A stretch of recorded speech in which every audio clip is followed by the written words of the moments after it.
السلام علیکم، میرا نام غازی ہے۔ دوستوں، آج کا ویڈیو بہت ہی شاندار ہونے والا ہے کہ حضرت امیر حمزہ کی شہادت کیسے ہوئی اور حضور صلی اللہ علیہ وسلم نے غلاموں کو کیسے معاف کیا۔ چلیے ویڈیو کو شروع کرتے ہیں۔ اسلام آنے سے پہلے دور جاہلیت میں عرب کے اندر غلام خریدنے اور بیچنے کا رواج بہت عام تھا۔ اعلیٰ قبیلے کے لوگ اپنے روزمرہ کے کام کاج کے لیے غلاموں کو خریدا کرتے تھے۔ غلام اپنے مالکوں اور آقاؤں کو مجازی خدا سمجھتے تھے۔ مالکوں کو اپنے غلام پر مکمل حق حاصل ہوتا تھا۔ چھوٹی بڑی چیزوں پر من چاہی سزائیں دیتے تھے، یہاں تک کہ موت کی سزا دینا بھی عام تھا۔ اس دور میں افریقہ کے اندر ایک علاقہ حبشہ کے نام سے مشہور تھا، جہاں سے بیشتر غلام لائے جاتے تھے، اور ان میں سے ایک غلام وحشی بن حرب بھی تھا، جو مکہ کے سردار زبیر کا غلام تھا۔ یہ غلام نہ صرف اونچے قد اور تندرست جسم کا مالک تھا، بلکہ تلوار بازی، لڑائی اور تیر بازی کے اندر بڑی مہارت رکھتا تھا، اور یہی وجہ تھی کہ اس کا مالک اسے بہت پسند کرتا تھا اور کسی بھی قیمت پر اسے بیچنے کا نہیں سوچتا تھا۔ ایک دفعہ آپ صلی اللہ علیہ وآلہ وسلم مسجد میں تشریف فرما ہو کر اپنے صحابہ کے ساتھ گفتگو فرما رہے تھے کہ اچانک سے وحشی بن حرب تیز رفتاری سے مسجد کے اندر داخل ہوتا ہے اور بلند آواز میں کہنے لگتا ہے کہ میں گواہی دیتا ہوں کہ اللہ ایک ہے اور محمد صلی اللہ علیہ وآلہ وسلم ان کے رسول ہیں۔ آپ صلی اللہ علیہ وسلم نے نگاہ اٹھائی اور اس غلام کو دیکھا۔ دیکھتے ہی آپ نے نظریں پھیر لی اور کہنے لگے کہ تیرا اسلام قبول ہے، مگر تجھ پر افسوس ہے۔ میری نظروں سے اوجھل ہو جا اور آئندہ کبھی میرے سامنے مت آنا۔ آخر اس غلام نے ایسا کیا کام کیا تھا کہ اسلام قبول کرنے کے بعد بھی آپ علیہ السلام نے سخت ناراضگی اور غم کا اظہار کیا؟ جب سرکار دو عالم صلی اللہ علیہ وآلہ وسلم کی نبوت شروع ہوئی تو کفار اور مشرکین نے مسلمانوں کو اذیتیں دینا اور پریشان کرنا شروع کر دیا تھا۔ اسلام کی بقا اور کفار کی شرارتوں کے نتیجے میں سن 2 ہجری میں مسلمانوں اور مشرکین مکہ کے درمیان کفر اور اسلام کی پہلی جنگ لڑی گئی، جس کو غزوہ بدر کہتے ہیں۔ اس جنگ کے اندر چند گنے چنے مسلمانوں نے قریش کے 1000 سپاہیوں کو دھول چٹایا اور انہیں شکست دے کر ان کے غرور اور تکبر کو مٹی میں ملا دیا۔ اس جنگ میں قریش کے بڑے بڑے سردار مسلمانوں کے ہاتھوں قتل ہوئے، جن میں ابو جہل، عدوہ، شیبہ اور بنو امیہ کے بڑے بڑے سردار شامل تھے۔ ان سرداروں کو ان کے چچا حضرت امیر حمزہ رضی اللہ تعالی عنہ اور حضور کے چچا امام علی علیہ السلام نے قتل کیا تھا۔ دور جاہلیت سے ہی مکہ میں بنو امیہ اور بنو ہاشم کے درمیان خاندانی دشمنی بڑی مشہور تھی، اور اب اس جنگ کے بعد نفرت کی آگ اور بھڑک گئی تھی۔ ان کے بڑے بڑے سرداروں کے مارے جانے کے بعد اب قریش کی سرداری ابو سفیان کے ہاتھوں میں آ گئی تھی۔ جیسے کہ غزوہ بدر میں مارے جانے والے ایک سردار ابو سفیان کی بیوی ہندا کے باپ، بھائی اور چچا تھے، لہٰذا ہندا اور ابو سفیان نے لوگوں میں انتقامی جذبات کو بڑھانے کی کوشش کی اور قریش کو پھر سے نبی اکرم صلی اللہ علیہ وآلہ وسلم کے خلاف اٹھ کھڑے ہونے کی دعوت دی۔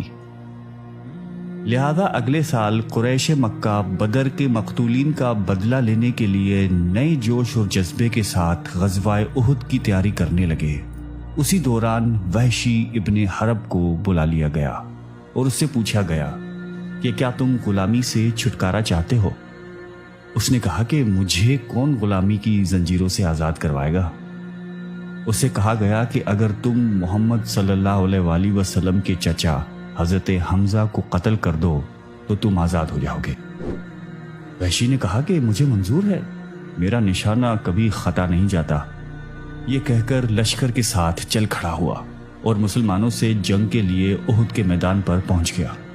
ابو سفیان نے اس موقع پر قریش کی ان عورتوں کو بھی ساتھ لے لیا جن کے رشتہ دار بدر میں قتل کیے گئے تھے، تاکہ یہ میدان جنگ میں لڑائی کرنے والوں کے حوصلے بلند کرے۔ ان عورتوں میں ابو سفیان کی بیوی ہندا پیشو پیش تھی۔ آخر وہ وقت آ گیا اور میدان احد میں جنگ شروع ہوئی۔ میدان میں حضرت حمزہ رضی اللہ تعالی عنہ شیر کی طرح وار کر رہے تھے۔ ان کے ایک ہی وار سے کفار کا کام تمام ہو جاتا۔ وحشی چٹان کے پیچھے گھاٹ لگائے بیٹھا تھا۔ حضرت حمزہ لوگوں کو کاٹ کر آگے بڑھ رہے تھے۔ ان کے سامنے ٹھہرنے اور ثابت قدم رکھنے کی ہمت کوئی نہیں رکھتا تھا۔ جب حضرت حمزہ ایک مشرک سے مقابلہ کر رہے تھے تو وحشی نے موقع پا کر اچانک زوردار وار کیا اور اس کا نیزہ حضرت حمزہ کے پیٹ کے نچلے حصے کو کاٹتے ہوئے اندر داخل ہو گیا۔ نیزہ ان کے جسم میں پیوست ہو گیا تھا۔ جب وحشی کو یہ یقین ہوا کہ وہ فوت ہو گئے ہیں تو وہ خیمے میں جا کر بیٹھ گیا۔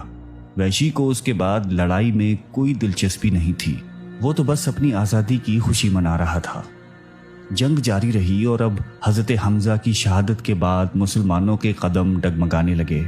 مسلمان شہید ہو گئے اور اس موقع پر ہندا عورتوں کو ساتھ لے کر مسلمانوں کی بکھری ہوئی لاشوں کے پاس گئی۔ اس نے حضرت حمزہ کے پیٹ کو چیر دیا، آنکھیں نکال کر اور پھر ان کے ہار اور بالیاں بنا کر زیورات کی جگہ پہن لی۔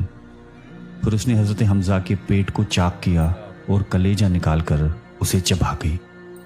جنگ کے اختتام ہونے کے بعد جب نبی اکرم صلی اللہ علیہ وآلہ وسلم کو اس کی خبر ہوئی تو صحابہ سے پوچھا کہ کیا اس نے میرے چچا کے کلیجے کو کھا لیا تھا؟ لوگوں نے عرض کیا کہ نہیں، اس نے اگل دیا تھا۔ نبی نے روتے ہوئے فرمایا کہ اے اللہ، حمزہ کے جسم کے کسی حصے کو بھی جہنم میں داخل نہ ہونے دینا۔ آپ علیہ السلام حضرت حمزہ کے جسم مبارک کے پاس حاضر ہوئے اور اس قدر روئے کہ صحابہ کی آنکھیں بھی تر ہو گئیں۔ آپ علیہ السلام اس سانحے پر شدید غم زدہ ہوئے جب آپ مدینہ تشریف لائے اور قبیلے کی عورتوں کو اپنے اپنے عزیز و اقابر کی شہادت پر روتے ہوئے سنا تو فرمایا کہ افسوس، حمزہ کے لیے رونے والا کوئی بھی نہیں۔ جب کفار مکہ واپس لوٹے تو وعدے کے مطابق وحشی کو آزاد کر دیا۔ وقت گزرتا رہا اور حضور کی دعوت عرب میں بڑی تیزی سے پھیلتی گئی اور دن بدن لوگ اسلام میں داخل ہوتے رہے، لہٰذا وحشی کو خوف ستانے لگا اور اسے اپنی جان کا خطرہ لاحق ہو گیا تھا۔ جب مسلمانوں نے مکہ فتح کیا اور نبی علیہ السلام لشکر جرار لے کر مکہ میں داخل ہوئے تو وحشی وہاں سے طائف بھاگ گیا۔ اس کا ہر دن ڈر اور خوف میں گزرتا تھا۔